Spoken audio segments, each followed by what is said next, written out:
Assalamualaikum warahmatullahi wabarakatuh.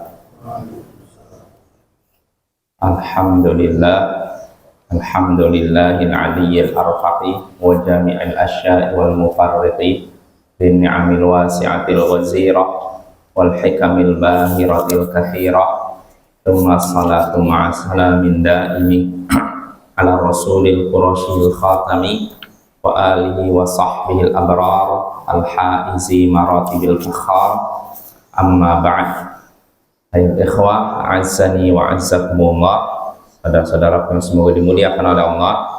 Kita bertemu kembali di malam Rabu untuk mengkaji fikih menggunakan kitab Ad-Durarul Bahiyah fil Masailil Fiqhiyah karya Imam Muhammad bin Ali Asy-Syaukani Al-Yamani rahimahullahu ta'ala.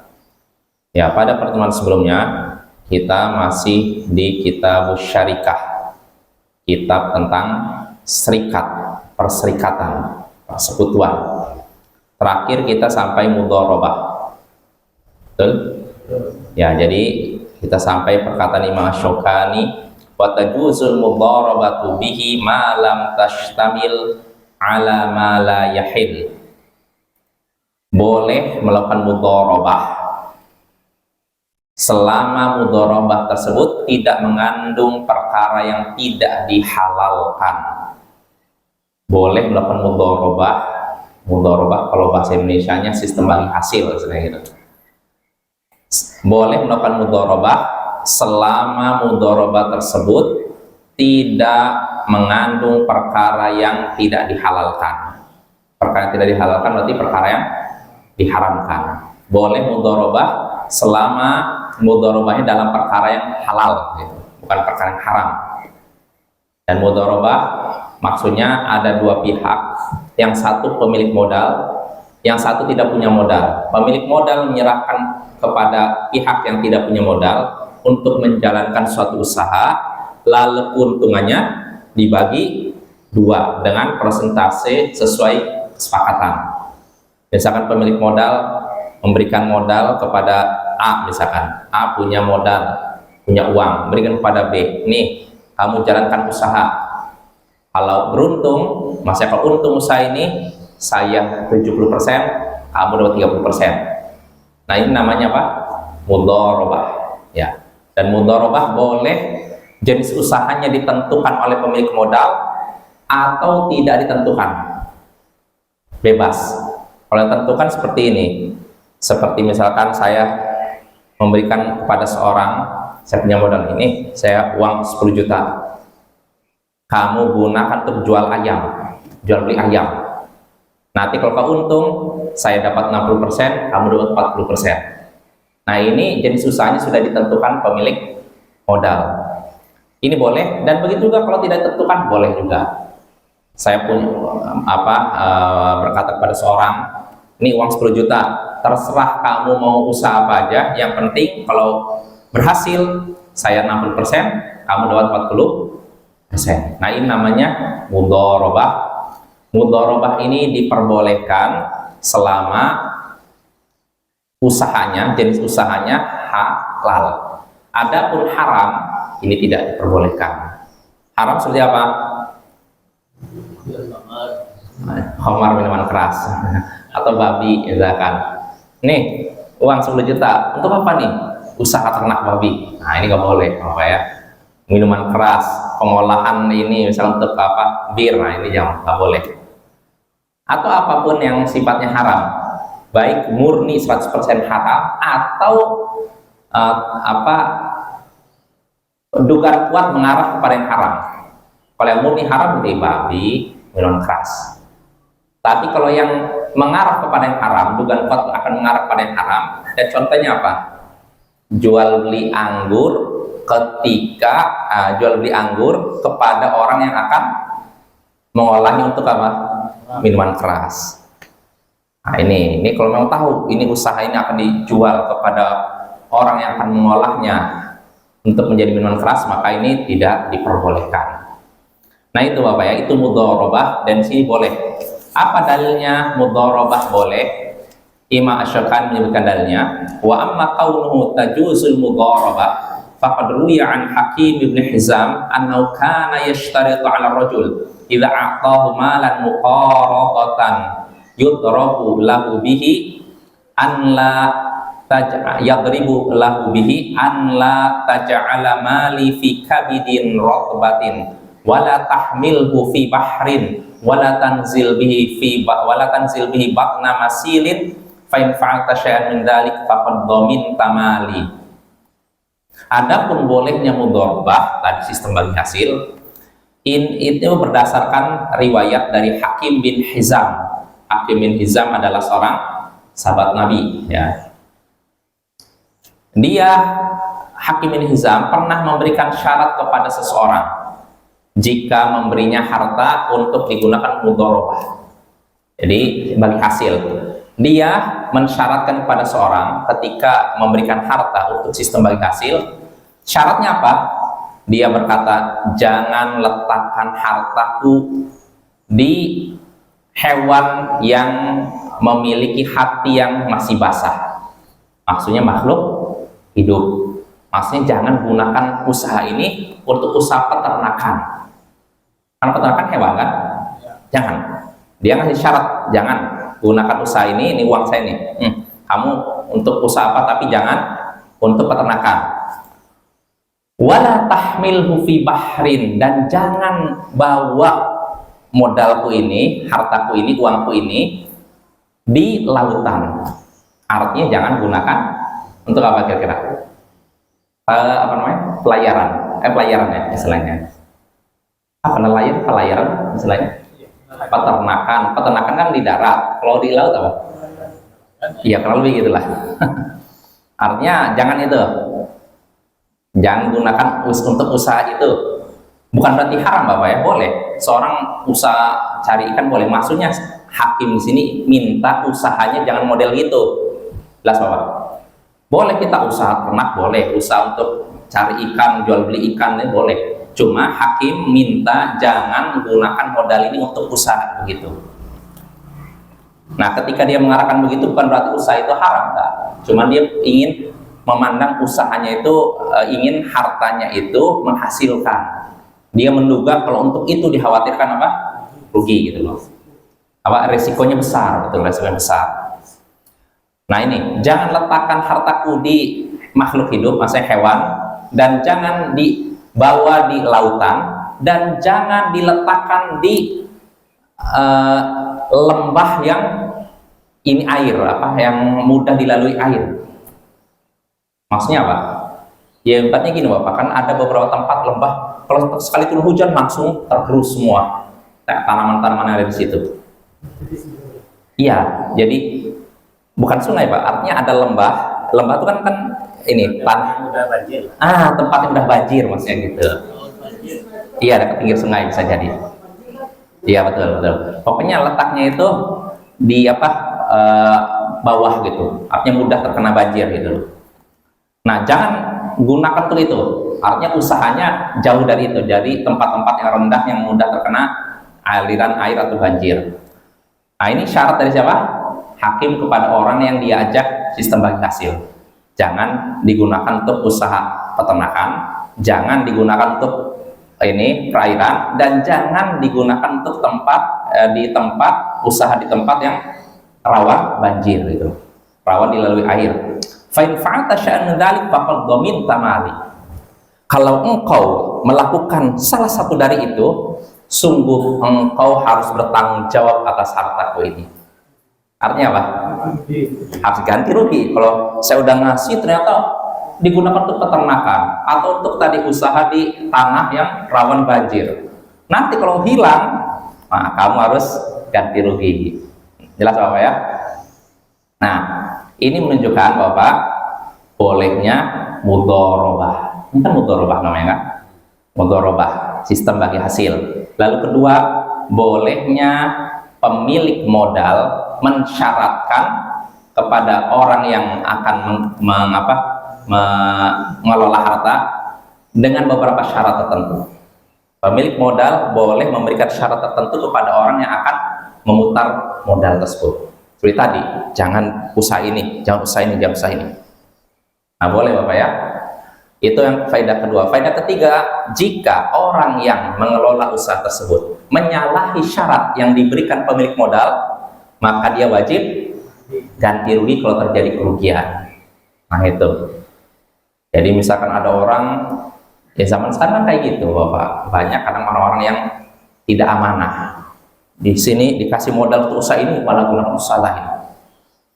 Dan ketika dia usaha lain, nggak ngomong sama pemilik modal. Ketika ada ini kerusakan, baru afwan akhi istilahnya. Maaf saudaraku, manajemen afwan. Terjadi baru afwan. Biasa kayak gitu Bapak, itu nggak amanah ya. Jadi kalau seorang mau begitu, mau gunakan itu kan amanah di tangan orang yang mengelola usaha. Amanah itu harus dikembalikan kepada pemiliknya. Kalau dia mau menggunakan itu harus izin. Contohnya tadi udah ditentukan nih uang nih untuk modal misalkan peternakan ayam. Tiba-tiba mikir, wah 20 juta peternakan ayam kayaknya kurang. Nggak mau sama pemilik modal. Dia gunakan untuk itu misalkan usaha lele. Bangkrut. Lah ngomong, duh maaf nih usahanya bangkrut. Nah, kamu usaha apa? Lele. Maka apa yang harus terjadi kalau gini? Dia harus ganti rugi ya. Nggak bisa dia ngelak ya, kan itu amanah ya. Tapi kalau memang sudah ditentukan kamu usaha ayam atau usaha lele lah, kamu ini usaha lele, dikelola ternyata rugi. Kerugiannya bukan karena kelalaian dia udah berusaha ternyata ada bencana alam, banjir, hilanglah lele itu. Maka wajib ganti kah dia? Tidak, Bapak ya. Jelas Bapak ya, itu nggak wajib ganti. Tapi kalau karena kelalaian itu wajib ganti. Nah itu tentang tadi bolehnya mudharabah. Di sini kata Imam Asy-Syaukani, wa qad qil innahu lam yasih fil mudharabah syai'un 'anil nabiy sallallahu alaihi wasallam. Dan dikatakan, katanya ada yang mengatakan bahwasanya tidak sahih sedikit pun dari Nabi tentang mudharabah. Artinya tidak ada hadis sahih yang menyebutkan tentang mudharabah, disyariatkannya mudharabah dari Nabi. Maksudnya Nabi nggak pernah menyatakan lakukan ini, nggak ada. Wa inna ma fa'alha sahabatu minhum al-hakim al-madhkur. Akan tetapi yang melakukan mudharabah adalah para sahabat. Di antaranya tadi siapa? Hakim yang sudah disebutkan. Wa minhum Ali, di antaranya juga Ali, kama rawahu Abdur Razzaq, sebagaimana diriwayatkan oleh Abdur Razzaq As-San'ani. Wa minhum Ibnu Mas'ud, kama rawahu Syafi'i, dan di antara mereka Ibnu Mas'ud sebagaimana diriwayatkan oleh Imam Asy-Syafi'i, dan ada beberapa lagi. Artinya Bapak, nggak ada riwayat yang marfu' sampai kepada Nabi bahwa beliau menyatakan bolehnya mudharabah. Dari Nabi nggak ada riwayat perkataan dari Nabi lakukan ini atau apa, buatlah usaha ini, yang satu punya modal berikan kepada yang tidak punya modal, nanti dibagi dua. Nggak ada riwayat dari Nabi seperti itu. Terus boleh tidak kita amalkan? Kenapa? Para sahabat, walaupun tidak ada hadis Nabi Sallallahu Alaihi Wasallam secara jelas, tapi ini praktekkan para sahabat. Sedangkan perbuatan sahabat, kalau memang ada di zaman Nabi lalu tidak diingkari, berarti itu boleh. Makanya Imam Ibnu Hazm dalam kitab Maratibul Ijma' pernah menyatakan, kata beliau, tidak ada satupun bab fikih kecuali saya tahu hadis dalilnya dari Al-Quran maupun hadis. Tidak ada satupun bab fikih, bab dalam fikih, kata Imam Ibnu Hazm, kecuali saya tahu dalilnya dari Al-Quran dan hadis, kecuali masalah mudharabah. Jelas Bapak ya. Jadi dalam masalah apa? Misalkan nikah apa tanpa wali, ada saya tahu dalilnya itu nggak boleh dari ini dan ini. Misalkan apa hukum jual beli kucing, saya tahu dalilnya baik dari Al-Quran maupun hadis. Semua bab fikih saya tahu dalilnya dari Al-Quran hadis, kata Imam Ibnu Hazm, kecuali mudharabah. Saya nggak tahu dalilnya dari Nabi, tapi saya yakin ini dilakukan oleh para sahabat. Makanya boleh kita praktekkan. Jelas Bapak ya.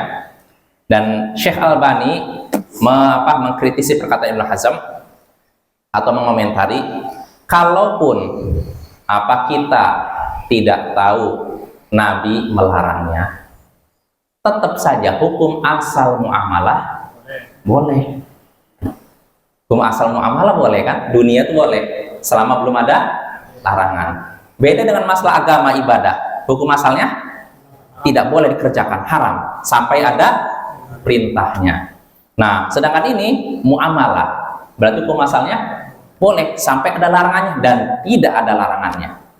Berarti kita boleh mengerjakan. Ya ini ya. Belum lagi apa bisa juga masalah mudharabah masuk ke firman Allah Ta'ala ini yang apa? Illa antakuna tijaratan antara minkum. Jadi wahai orang beriman, jangan kalian saling memakan harta sesama kalian secara batil, melainkan karena perdagangan yang didasari keridhaan sesama kalian. Nah ini, sedangkan mudharabah ini kan atas dasar apa? Ridha kan? Nah ini maka boleh. Nah itu Bapak ya. Jadi kesimpulannya mudharabah hukumnya diperbolehkan selama usahanya apa? Halal. Adapun kalau jenis usahanya haram atau yang diperjualbelikan haram, maka itu pun hukumnya haram. Nah itu tentang mudharabah. Lalu berikutnya, pembahasan berikutnya yang disebutkan oleh Imam Asy-Syaukani rahimahullahu ta'ala. Wa idza tasyajara syuraka'u fi 'ardit thariq kana sab'atu adru'. Kalau orang-orang yang berserikat, berselisih tentang lebarnya jalan, tentang lebarnya jalan, luasnya jalan, maka ukurannya 7 hasta. Kalau orang-orang yang bersekutu dalam suatu jalan berseteru, berselisih dalam hal lebarnya jalan, maka jalan itu diukur 7 hasta. Apa dalilnya atau apa maksudnya? Maksudnya begini Bapak, misalkan ada 2 orang memiliki kaplingan yang sama, lahan yang sama, yang satu di sini, satu di sini, dan ini jalan. Yang satu mengklaim ini apa jalan ini misalkan misalkan gini, ini sebenarnya tanah saya.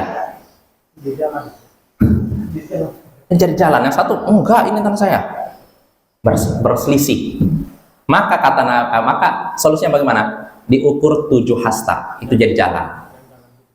Iya, 7 hasta. Apa dalilnya? Sini Bapak, kita baca dalilnya.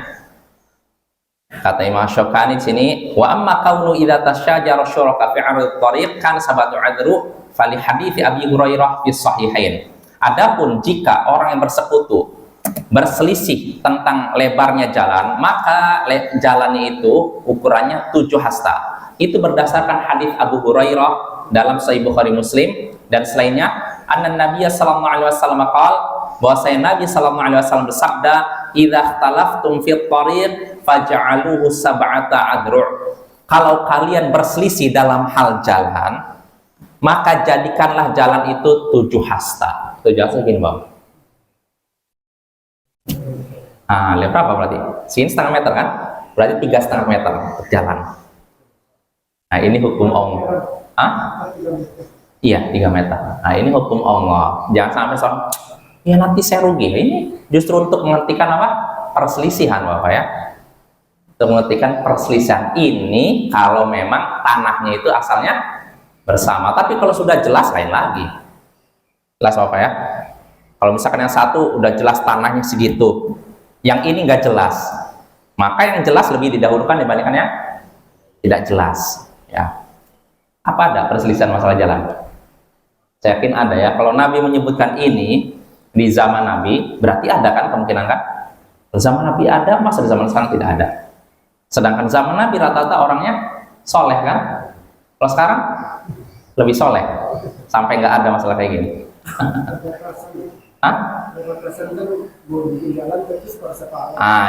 Ya, makanya itu.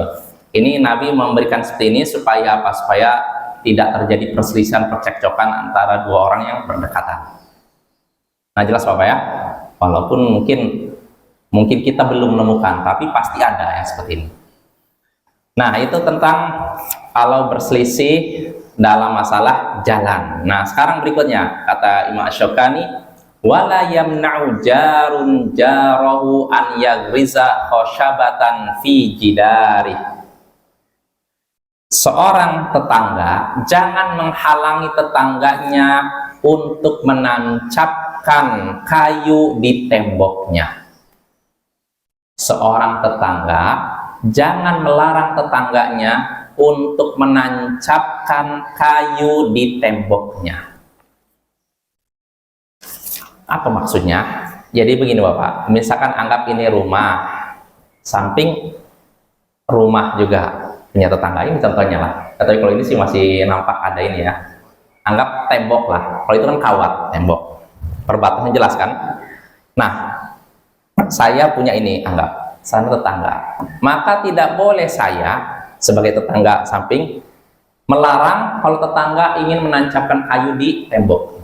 Misal untuk apa? Untuk mau bikin fondasi atau mau bikin apa? Misalkan apa namanya? Kalau bangun rumah kadang butuh tancapan kayu kan? Ya, pokoknya gitulah. Jelas apa ya? Nggak boleh. Jadi biarkan dia. Ya. Apa dalilnya? Nabi Shallallahu Alaihi Wasallam bersabda. Di sini Imam Asy-Syaukani menyebutkan dalilnya. Nah, wa amma qaulu la yamna'u jaron jaro an yagriza khashabahu fi jidari li hadithi Abi Hurairah fi sahihain wa ghairihima. Anna Nabiya sallallahu alaihi wasallam qala la yamna'u jarun jaro an yagriza khashabahu fi jidari. Adapun seorang tetangga tidak boleh menghalangi tetangganya untuk menancapkan kayu di temboknya, itu berdasarkan hadis Abu Hurairah dalam Sahih Bukhari dan Muslim dan selainnya, bahwasanya Nabi sallallahu alaihi wasallam bersabda, janganlah seorang tetangga melarang tetangganya untuk menancapkan kayunya di temboknya. Ya, jangan melarang. Kalau dia mau bikin apa, misalkan ya contohnya gini lah, kalau tadi gambarnya barale kan harus bikin ini kan. Nah, berarti kan naruh, mau nggak mau kadang harus naruh kayu di tembok kan. Sedangkan tembok itu perbatasan antara dia dengan tetangganya. Maka jangan mentang-mentang, jangan, gini, nggak boleh. Nah, ini termasuk hak tetangga, Bapak ya. Kecuali kata para ulama, kalau dikhawatirkan akan merusak tembok, lain lagi. Misalkan seorang bikin fondasi rumah pas berbatasan dengan tembok, itu akibatnya apa? Sarun tuh tembok kan. Nah, ini baru boleh tetangga melarang, jangan. Tapi kalau sekedar misalkan untuk bikin apa tadi barale kan sebentar aja, paling taruh sebentar, setelah itu nanti cabut kan, maka itu boleh. Atau permanen tapi selama tidak merusak tembok. Misalkan bikin kayu untuk misalkan ini kalau seperti di rumah saya kan dulu bikin apa namanya untuk anggur apa di atas tuh namanya. Jadi modelnya gini Bapak, kayak model jaring-jaring, nanti di situ anggur merambat nanti. Nggak ada di sini kan, karena daerah panasnya. Tapi di rumah ada itu, anggurnya jadi tapi asam. Jadi gitu. Jadi untuk ini apa memelihara anggur, jadi modelnya gini Bapak. Jadi tancapkan ini pakai besi atau kayu, nanti di atas kayak model jaring-jaring, nanti merambat yang sendiri. Iya jaringan itu. Nah itu kayak gitu. Nah kalau misalkan untuk itu, kalau memang tidak dikhawatirkan merusak tembok, maka nggak apa-apa. Tapi kalau dikhawatirkan bakal merusak tembok, maka tidak boleh. Jelas Bapak ya? Ini kasusnya kan ya seperti itu. Kalau misalnya seorang mengadakan acara barale atau apa, kadang butuh untuk menancapkan kayu di tembok. Itu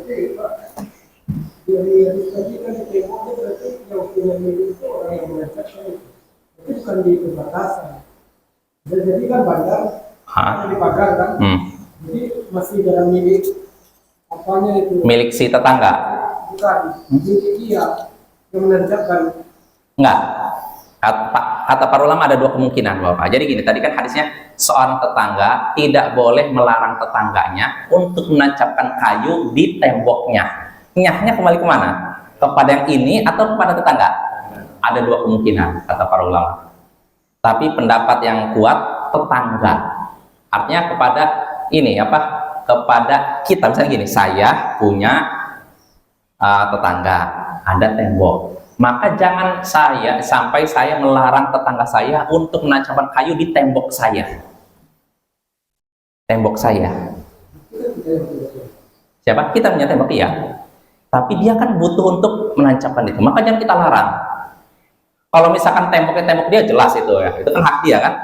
Tapi kalau hak saya, ya nggak apa-apa kata Nabi itu. Makanya, sejenis tumpang kayu ini. iya, iya. Pokoknya selama tidak merusak. Kalau udah bisa dikhawatir merusak tembok, jangan. Tapi sekedar untuk yang mungkin menopang apa, tenda aja tenda. Tadi saya bingung coba lihat tenda. Yang mananya? Kayunya dia. Jadi kan orang yang mau melarang itu kan Iya, berarti dia punya. iya. Bukan orang yang memancangkan.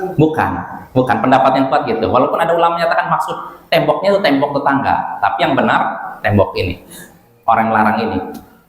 Orang yang melarang. Iya, iya. Jadi artinya apa? Dalam hal ini Islam mendorong kita untuk bersikap murah hati kepada tetangga. Jangan terlalu pelit. Kecuali sekali lagi kalau dikhawatirkan merusakkan lain lagi. Kita punya hak. Iya, iya seperti ini nih, contohnya Bapak ya. Walaupun nggak ada tembok, tapi setidaknya kan ya harus maklumi kan. Ada bandar, ini udah jelas ada bandar. Tembok itu tembok batas, atau tembok? Ya tembok. Dinding ini. Iya sejenis dinding, tembok atau perbatasan. Perbatasan. Kalau mana?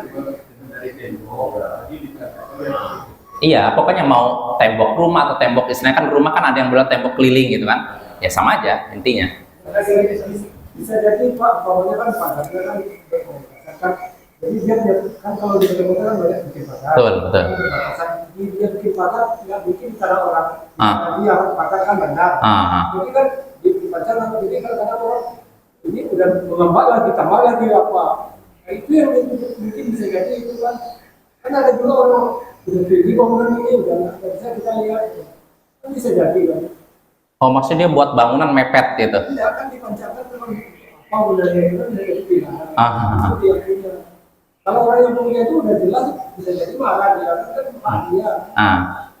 Kalau kita minta permisi, kalau dia mau membolehkan ya boleh hak dia.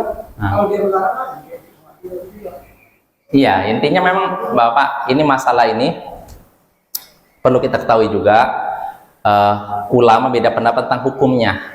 Apa hukumnya? Apakah wajib membiarkan atau haram melarang tetangga begitu, atau hukumnya sekedar istilahnya anjuran aja? Kalau Imam Syafi'i menyatakan anjuran.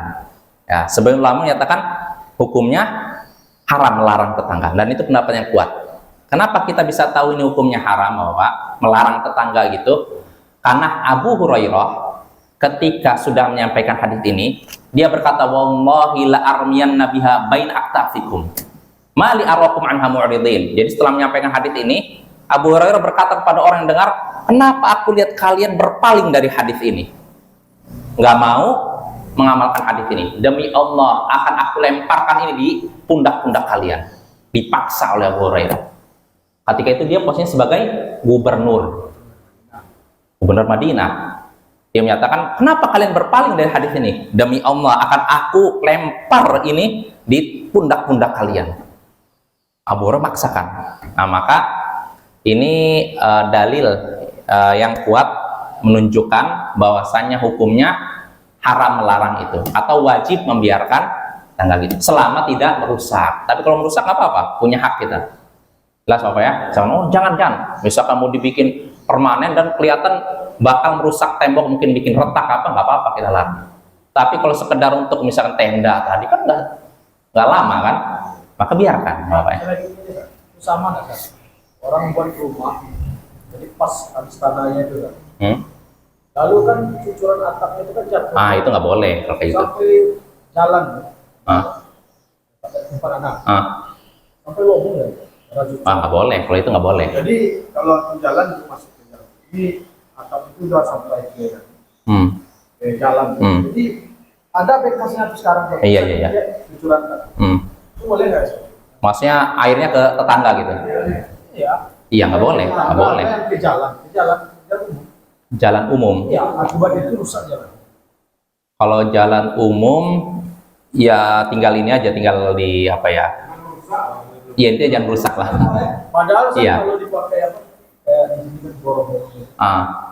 Iya, betul. Oh, yang peralon gitu ya? Oh iya, sebenarnya gitu. Lebih baik gitu kan. Betul, betul. Jangan sampai ke tetangga sehingga akhirnya konflik. Kan berapa banyak konflik gara-gara gitu Bapak ya? Gara-gara air masuk ke tetangga. Dan yang bikinnya nggak peduli, yang penting pokoknya saya jadi rumah lah. Mau tetangga naik imbasnya atau enggak? Jadi imbasnya ini ya. Iya. Nah, itu kan memang pas di bandar, itu kan air deras lewat ke apa dia kan loncat di tanah orang. Iya, memang makanya memang harus jangan terlalu mepet kalau itu. Peralon dia. Peralon atau jangan terlalu mepet kalau mau. Jangan sampai nanti ada pihak dirugikan. Karena di sini kan kita disebutkan oleh Mas Syokani juga wala dirara baina syuraka. Tidak boleh melakukan perbuatan bahaya dan membahayakan di antara orang yang bersekutu. Ya di antara tetangga. Jangan melakukan sesuatu yang membahayakan tetangganya. Membahayakan sini Bapak nggak mesti dalam bentuk fisik, nggak bisa jadi rumahnya jadi retak atau misalkan ya pokoknya bagian tanahnya jadi rusak. Nah ini nggak boleh. Ya termasuk tadi air tuh masuk rumah tetangga. Makanya solusi pakai itu tadi apa namanya paralon, betul. Atau kalau mau agak jauh. Itu akibatnya kan pakai habisan cepat sampai yang kaitnya itu. Orang. Nah itu loh. Iya, memang harus itulah kalau pentingnya belajar fikih itu gitu, biar ngerti adab bertetangga, adab dalam ini kan hidup bersama. Nah itu Bapak nggak boleh kayak gitu. Tapi kalau sekedar seorang meletakkan kayu di perbatasan dinding perbatasan kita yang kita buat, kalau memang tidak merusak nggak apa-apa. Mau bikin tenda tadi butuh ini nggak masalah. Tapi kalau permanen dan kelihatan kita menduga kuat bahwa itu akan merusak, kita boleh melarang. Boleh. Jadi tetangganya juga harus tahu diri. Jangan seenaknya sendiri. Egois istilahnya. Yang penting saya jadi, yang lain rusak terserah. Nah, itu tetangga egois Bapak ya. Harus tahu diri. Dan dalam hal apapun, termasuk dalam masalah mungkin ada sebagian tetangga dia nyanyi-nyanyi pakai ini terdengar ke tetangga samping. Nah ini nggak boleh. Jangankan nyanyi, baca Quran aja. Kalau suaranya sampai ganggu tetangga nggak boleh. Bayangkan baca Quran, kalau sampai ganggu tetangga, hukumnya haram. Saya bilang haram. Baca Quran dia tua-tua. Ya kurang lebih begitulah.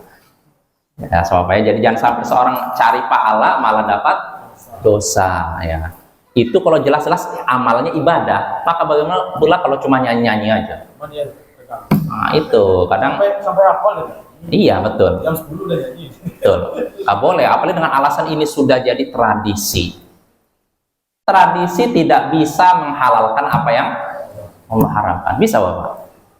Yang tadinya haram, karena udah tradisi jadi halal. Itu bisa? Nggak ada aturan kayak gitu Bapak ya. Maka hati-hati ya, tetangga punya hak, kita harus jaga. Ya. Itu Bapak ya. Jadi masalah tadi insya Allah jelas, tidak boleh seorang melarang tetangganya untuk menancapkan kayu di temboknya, di tembok ini. Ya walaupun ada ulama menyatakan nyahnya kembali kepada tetangga. Ya, tapi yang benar Pak deh.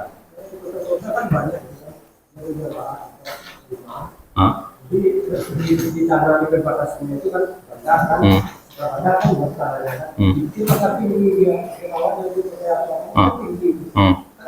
Ada orang di dia atau bisa orang kan mau tinggi sekalipun rumahnya kan di belakang kan ada kan tertutup di rumah itu sama tapi hak dia kan bisa dilarang. Iya Itu kan kayak tanah tuh sampai kali ini tadi kan udah punya iya tanah kita ini iya sampai kali ini betul ya sampai 7 lapis ke bawah hak ini. Makanya kan dosanya besar orang yang mencaplok tanah orang lain, karena nanti 7 lapis tanah akan dialungkan ke leher dia. Jangan Pak, ini 1 jengkal. Maka bagaimana kalau sampai berhektar-hektar, kan? Iya, itu dikira remeh. Padahal itu kata Nabi, la'anallahu man ghayyara manarul ardh. Allah melaknat orang yang mengubah-ubah batas tanah. Oh, ini tetangga lagi pergi udah. 4 cm, nanti dia pergi balik 5 cm terus saja sampai habis. Nah, itu terlaknat itu ya. Allah akan melaknat orang seperti itu. Nah itu Bapak ya, itu tentang tidak boleh seorang tetangga melarang tetangganya untuk menancapkan kayu di temboknya. Lalu berikutnya, kata Imam Syokani rahimahullahu ta'ala, wala dharara wala dirara baina syuraka. Tidak boleh melakukan perbuatan bahaya dan saling membahayakan antara orang yang berserikat. Kan kita udah bahas berserikat itu bisa dalam masalah perdagangan atau kepemilikan harta atau kepemilikan tanah. Ya, nggak boleh orang berserikat melakukan perbuatan bahaya atau saling membahayakan. Berbahaya artinya gini, dia melakukan perbuatan berbahaya, tidak disengaja ternyata kena sekutunya, atau saling membahayakan, artinya ini berbuat ini sengaja, ini pun, nah yang seperti ini tidak boleh. Ya, apa dalilnya? Wa amma kaunu la darara wa la dirar baina syuraka fali hadits Ibnu Abbas qala Rasulullah sallallahu alaihi wasallam. Adapun tidak boleh melakukan perbuatan berbahaya dan saling membahayakan antara orang-orang yang bersekutu, itu berdasarkan hadits Ibnu Abbas. Ia berkata, Rasulullah sallallahu alaihi wasallam bersabda, tidak boleh melakukan perbuatan bahaya dan saling membahayakan. Lalu kata Nabi, wali rajuli an yadha'a khashabahu fi ha'iti jari, dan seseorang boleh meletakkan kayunya di tembok tetangganya.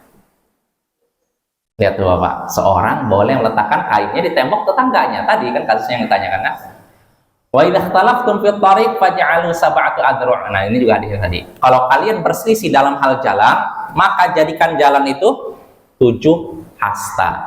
Nah, ini semua menunjukkan tidak boleh antara orang yang bersekutu, bertetangga saling membahayakan. Berbahaya dan saling membahayakan. Berbahaya artinya dia melakukan perbuatan bahaya, mengganggu tetangga tanpa disengaja. Kalau membahayakan artinya dia menyengaja. Kalau tidak disengaja mungkin seorang baca Quran, dia nggak ada niatan untuk mengganggu tetangga, tapi tetangganya terganggu, nggak boleh. Atau disengaja nyetel murotal biar tetangganya terganggu. Nah, ini nggak boleh. Atau seperti sebagian ini Bapak, ini terjadi nih. Ada konflik dengan tetangga, kebetulan punya motor yang suara ininya bising itu, knalpotnya, terganggu. Nah, ini nggak boleh nih, haram seperti itu ya. Itu perbuatan yang mengganggu tetangga dan tidak akan masuk surga orang yang mengganggu tetangga. Ya. Kalau bengkel gimana sih? Ya kalau bengkel kan orang maklumi lah, orang maklumi kan. Kalau punya gitu, kalau punya gitu, Artinya gini, yang lebih dulu siapa? Bengkelnya atau orang? oh gitu ya. Kalau yang lebih dulu bengkel, orang yang datang situ harusnya sadar, oh dia lebih dahulu. Berarti kalau bengkelnya terakhir, Ngomong baik-baik. oh misalnya, Kepada tetangga. Bukan bengkel aja, misalkan ternak ayam. ya, Aromanya nih. itu biasa. Nah itu Pak. Itu harus kita ini juga, harus kita pikirkan juga. Kalau di apa? Iya, karena yang namanya mengganggu bukan cuma ini, tapi juga ini. Kalau memang mengganggu, itu nggak boleh. Terus bagaimana kalau seorang punya usaha seperti itu? Ya ngomong baik-baik sama tetangga, nih saya punya ini ya. Nah kalau di ini Bapak, di kampung istri, pemilik peternak ayam tuh besar memang itunya. Tapi ketika panen, setiap jalan yang dilalui ini, kan mau jual nih, setiap rumah yang dilalui itu dikasih 1 ekor. Ya gitu, karena mereka kan merasakan juga baunya itu. Ya makanya tuh sebagaimana kalau ternak saya masih merintis ya, ngomong baik-baik aja pada tetangga, nih maaf nih barangkali baunya nyampe sini, dan harus meminimalisir efek baunya, artinya dikurangi. Kalau misalkan baunya itu kan seringnya kalau tidak langsung dibakar Bapak ya, biasanya kalau dibiarkan apalagi turun hujan baunya semerbak ini. Maka solusinya berapa hari langsung dikumpulkan, timbun atau dibakar biar tidak, nah itu Bapak ya. Jadi jangan dibiarkan terus hingga mengganggu. Kadang orang yang terganggu ini segan untuk negur, akhirnya dia nanam dalam hati aja, beres. Nah, itu bahaya juga Pak ya. Jadi lebih bagus sebelum itu terjadi, yang seperti itu harus ngomong baik-baik sama orang di sekitarnya. Apapun itu ya, mau usaha bengkel kah tadi, atau ternakan ayam, atau apapun. Nah, itu Bapak ya. Jadi tidak boleh melakukan perbuatan bahaya dan membahayakan antara orang-orang yang bersekutu. Lalu berikutnya, kata Imam Asy-Syaukani rahimahullahu ta'ala, wa man dara syarikahu jazalil imam uqubatuhu biqal'i syajarih au bai'i darih. Siapa yang membahayakan sekutunya, maka boleh bagi penguasa menghukumnya dengan mencabut pohonnya atau menjual rumahnya. Siapa yang membahayakan sekutunya? Jadi ada dua orang bersekutu nih dalam suatu tanah atau suatu apapun. Siapa yang membahayakan sekutunya, maka boleh bagi penguasa untuk mencabut pohonnya, kalau memang persekutuannya dalam masalah apa? Pohon, atau dengan menjual rumahnya. Nah, apa dalilnya? Kita baca. Kata Imam Asy-Syaukani rahimahullahu ta'ala, wa amma kaunuhu yajuzu lil imam uqubatu man dara syarikahu biqal'i syajari aw bai'i dari fali hadits Samurah bin Jundub.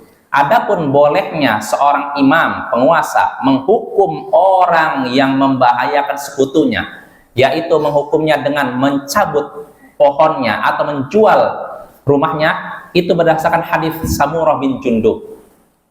Annau kana lahu adudun min nakhlin fi ha'iti rajul minal ansar.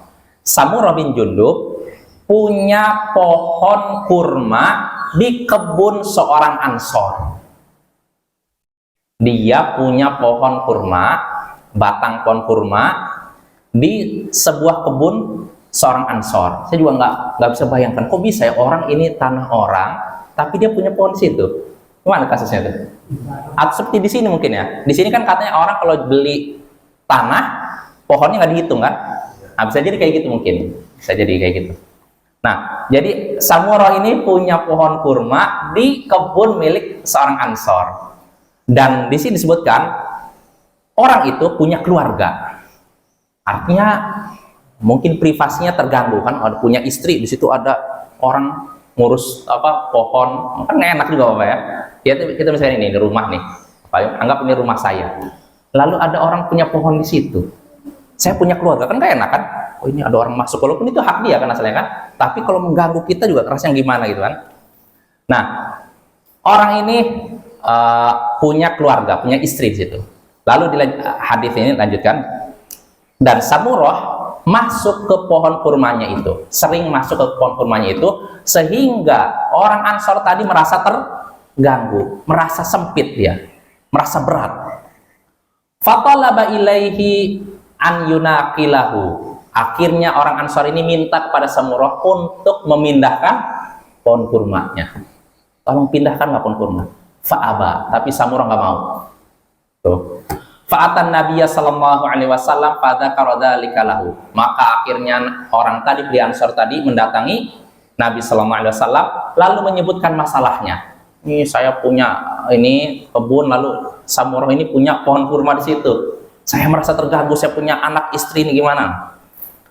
Fatalaba ilaihi Nabiyyu sallallahu alaihi wasallam an yabi'ahu. Akhirnya Nabi pun meminta kepada Samurah yang punya pohon ini, Nabi meminta kepada Samurah untuk menjual pohon kurma itu, jual pohonnya. Fa'aba, tapi Samurah nggak mau, nggak mau jual. Fatalaba ilaihi an yunaqilahu. Lalu Nabi pun minta kepada Samurah, yaudah kalau gitu pindahkan. Nabi minta Samurah memindahkan pohon kurmanya. Fa'aba, tapi dia nggak mau juga. Nah, maka Nabi pun bersabda, fahabhu li walaka kada wa kada. Kalau gitu berikan saja ini pohon kurma itu kepadaku, nanti kamu dapat begini dan begitu. Jelas apa ya?